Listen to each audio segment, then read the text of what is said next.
Hey folks, it's Finn. I'm going to do something a little bit different this week for this week's vlog. Loads of you have been asking me about my newest hobby, geocaching, and what on earth that's about. So today I thought I would take you outside and tell you all about it. So geocaching is basically like a treasure hunt using your GPS on your phone. The object of the game is to find things that people have hidden all over the place, all over the world, and they'll have GPS coordinates. And then when you find that thing, you sign a logbook to say you found it. You first need to sign up to the official geocaching website, and I'll put a link in the description below for that. And then once you're on there and once you're registered, you can then download all sorts of different apps for use on your phone. There are loads of different types of apps that are all compatible with geocaching.com. So it's personal preference more than anything, and I prefer this one, which is called CGeo. I like it because I find it quite easy to use, and you can store caches for offline use, and I just found it easier than some of the other ones. So once you've registered on geocaching.com and then you've downloaded your app of your choice and you've linked it to geocaching.com, you're ready to go.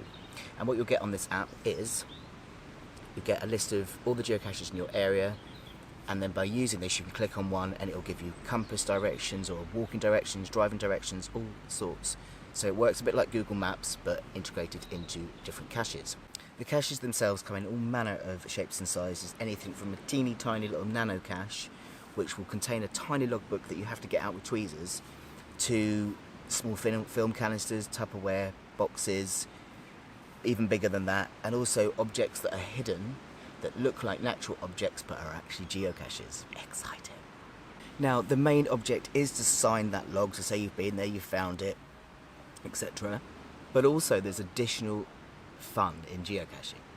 If a geocache container is big enough, it will contain swag, which is just small objects that people leave. These things you are free to take, but you must always leave something behind if you do so of equal or greater value. The type of things you find is daft little things like a shell, Lego man, soldier. Some people have little signature items that they leave behind, and I've chosen one. Can you guess what my signature item is? Of course it's sheep. I've got various different kinds of sheep depending on what I take out. So I've got like little silver sheep to put on charm bracelets, or sheep that are designed to go on top of cakes. I've got the cute little button sheep. So that's what I always leave behind. Another thing you'll find inside geocaches, if you're really lucky, are trackables, which come in the form of little items with a dog tag on it or coins. And these have different aims.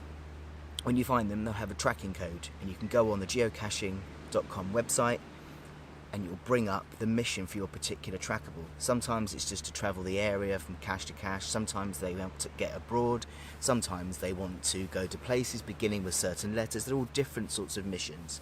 So your mission when you find it is to work out what that mission is, and then you pass it on. You can keep one in your possession for a while. I had one recently that wanted its picture taken at various landmarks, so I kept it with me for a couple of weeks, which is the maximum.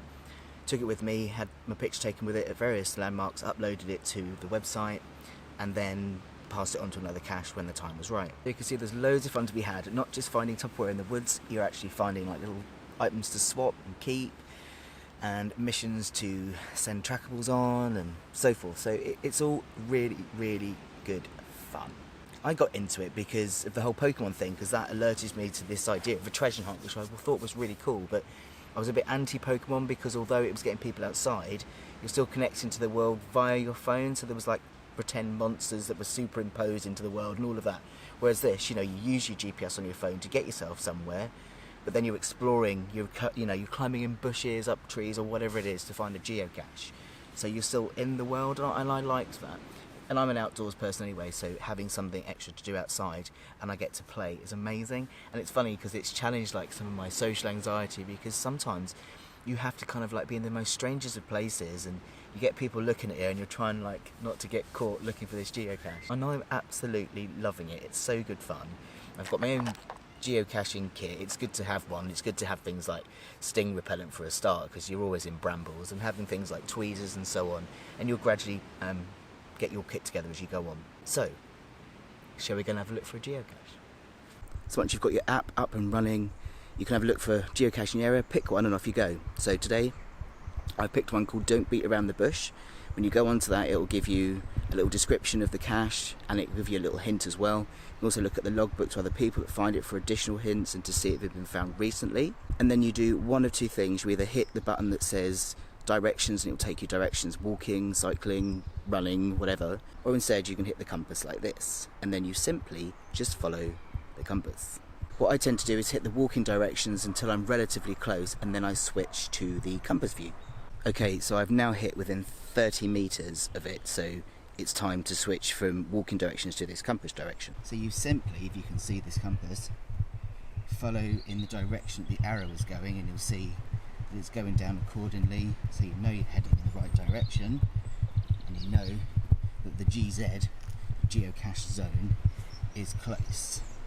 And I'm going to have to stop there because the most important thing about geocaching is that you don't let people know where the geocaches are, so you don't spoil the fun. And also we have to be very careful of muggles. Oh yes. Muggles are people that are non-geocachers, and if people do find out where the geocache is and they're not a geocacher, they can sometimes wreck the contents and ruin it for everybody else. So you're always stealth when you're doing this. This is the time when that word is appropriate. So you act stealthily, never give the location away, and if you are looking for one and there are muggles around, just kind of wait until they've gone past. Oh, lots of treasure today. So, as I said, the most important thing is to sign this logbook. And once you've signed the logbook, you then log onto your app, and you also locate it on there and sign it as found on there, and that will update your profile on the geocaching.com app. You are then, of course, free, as I said earlier, to take any of these items as long as you swap it for something of equal or greater value. Not been lucky enough today to find a coin or a trackable, but it's always good fun to locate a new geocache. So that's a very, very brief introduction of the world of geocaching. There's also so much more to it. There's cache in, trash out events where you go and clean up the local area. There's meetups, conventions, all sorts. It's massive once you get into it, and it's very addictive. I've introduced a few friends now, and it's lovely now we all meet up and we can go geocaching together and share stories. So do go and have a look at the geocaching website and give it a go. It's a great outdoor activity. It just adds a little bit of extra something to my walking. It gets me to go places that I'd probably not go to otherwise, because a lot of these geocaches, they are set on special routes. So in the actual description of it, it will tell you about the local area, so you can do little loops and actually find out about the area as you walk and find these geocaches. So I think it's fantastic fun. So there you go. This week you got to see Finn in his natural environment, out in the wild. Hope you all enjoyed that and it all made sense. Do ask me any questions, and if you are a geocacher, please do let me know in the comments below. Don't forget that this week's vlog is on automatic upload. I'm actually not here. I'm away at the moment on a spiritual retreat. I'm back on the 1st of October, so do please leave your comments as per usual, but I might have a little bit of a delay in replying to them until I get home, as I'm completely without internet. Take care of yourselves, everybody, and I will see you soon. Bye bye.